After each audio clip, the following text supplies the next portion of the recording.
Hi there guys, welcome to all of you on tech टकाटक tick टकाटक tech टकाटक। आज के वीडियो में हम समझेंगे कि लाइटनिंग अरेस्टर क्या होता है और लाइटनिंग अरेस्टर का काम क्या होता है और लाइटनिंग अरेस्टर कितने वोल्टेज लेवल पे लगना स्टार्ट होता है। And end of the video हम समझेंगे कि लाइटनिंग अरेस्टर के टाइप्स कितने होते हैं। So let's begin. तो एक्चुअली ये जो एले होता है ये हमारे ट्रांसमिशन लाइन की सीरीज में पैरेलल में लगे होते हैं। तो एले का काम क्या होता है और ये किस तरह से काम करता है। तो एक्चुअली जैसे आपके घर के आजू बाजू में या फिर रास्ते पे जो इस तरह के ट्रांसफार्मर लगे होते हैं वहां पे आपको इस तरह का स्ट्रक्चर दिखाई देगा। तो ये हमारा लाइटनिंग अरेस्टर होता है जो कि आपके स्ट्रक्चर के सबसे टॉप में लगा होता है। एंड ऑल्सो ट्रांसफार्मर के पास यहाँ पर भी आपको ये ले देखने को मिलेगा या फिर आपके घर के पास जो सबस्टेशन या फिर ग्रिड्स होते हैं वहां पर भी आपको आपके सबस्टेशन में या फिर ग्रिड्स के इनपुट साइड में आपको ये ले देखने को मिलेगा। एंड ऑल्सो ट्रांसफार्मर से इसका जो आउटपुट निकलता है वहां पर भी सबसे एंड पोजीशन पर आपका येले ही लगा होता है। एंड ऑल्सो सबस्टेशन या फिर पावर ग्रिड्स में आपके जो पावर ट्रांसफार्मर लगे होते हैं वहां पर भी आपको येले देखने को मिलेगा। तो इस तरह से आपको बहुत सारी जगह पर येले देखने को मिलता है। और यहाँ पर अगर आप ट्रांसफार्मर क्या होता है एंड ट्रांसफार्मर के पार्ट्स कितने होते हैं इसके बारे में जानना चाहते हो देन यहाँ पर आप end of the video and screen पर क्लिक करके आप हमारा वीडियो देख सकते हो।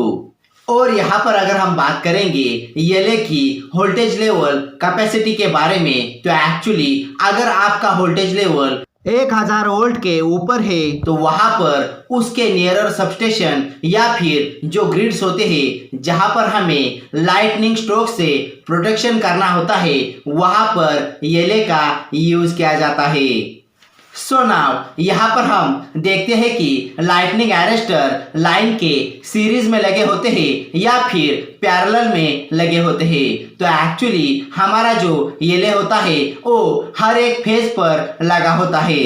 सपोज हमारे घरों के पास जो 3 फेज डिस्ट्रीब्यूशन ट्रांसफार्मर लगे होते हैं उसमें जो आपका इनपुट आता है वो 11 केवी का आता है एंड जो RYB फेज के साथ होता है।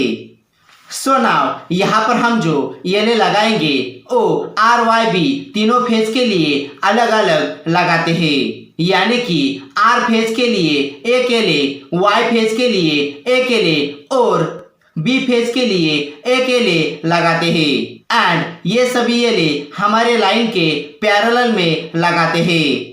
एंड एक्चुअली येले के 2 टर्मिनल्स होते हैं।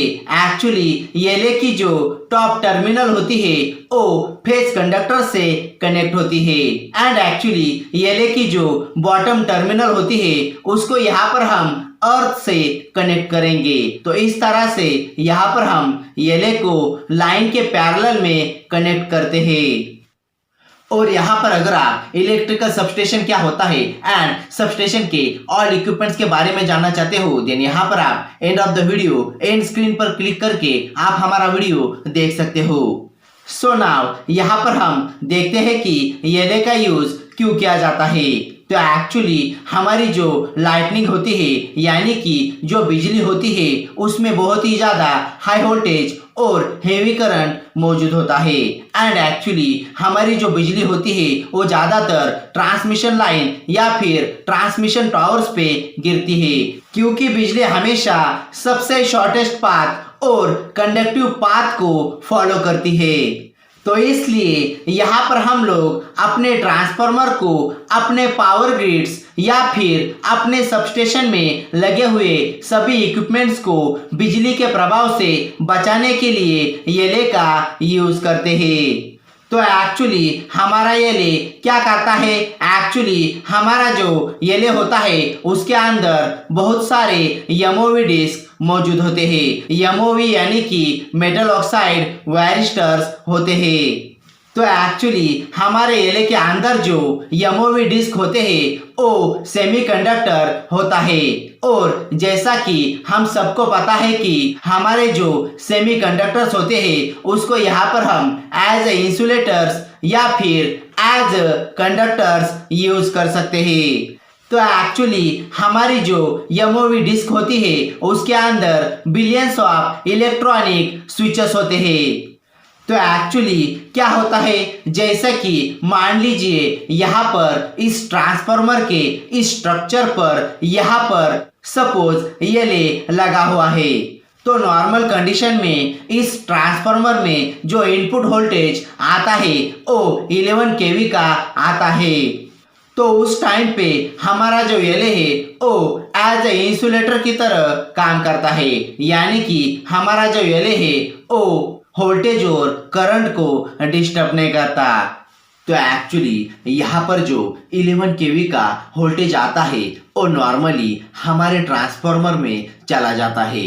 बट सपोज यहाँ पर अगर 11 केवी की लाइन पर बिजली गिरी तो वो बिजली जैसे ही हमारे एले के पास आती है तो हमारे एले के अंदर जो एमओवी डिस्क होता है और एमओवी डिस्क के अंदर जो हमारे बिलियंस ऑफ स्विचेस होते हैं वो स्विचेस इस हाई वोल्टेज को माइक्रो सेकंड्स के अंदर ही पकड़ लेते हैं और इस एमओवी डिस्क को हाईली कंडक्टिव पाथ बना देता है और बिजली को अपने अंदर से होते हुए अर्थिंग तार से जमीन में भेज देता है। तो इस तरह से ये हमारे इलेक्ट्रिकल इक्विपमेंट्स को बिजली से बचाता है।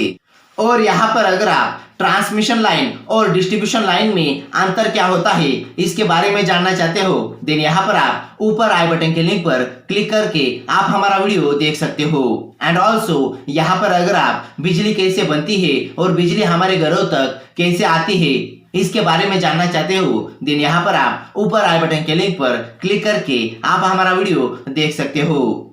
सो नाउ यहाँ पर हम लाइटनिंग अरेस्टर के प्रकार समझते हैं। Number first rod gap arrester, number second sphere gap arrester, number third horn gap arrester, number fourth multiple gap arrester, number fifth impulse protective gap arrester, number six electrolytic arrester, number seventh expulsion type arrester and number 8 valve type arrester. So that यह थे एले के total types. So that यह थी पूरी जानकारी lightning arrester के बारे में। वीडियो कैसा लगा आप हमें कमेंट करके बता सकते हो एंड इसके बारे में और भी जानकारी चाहिए होगी देन इसका लिंक मैंने डिस्क्रिप्शन बॉक्स में दिया हुआ है। और अगर आप चाहे देन हमें अदर सोशल मीडिया प्लेटफॉर्म पे भी फॉलो कर सकते हो। एंड अगर आप इस तरह के और भी informative electrical and technical videos को देखना चाहते हो देन यहाँ पर आप ऊपर आई बटन के लिंक पर क्लिक करके आप हमारे all informative electrical and technical videos को यूट्यूब पर देख सकते हो।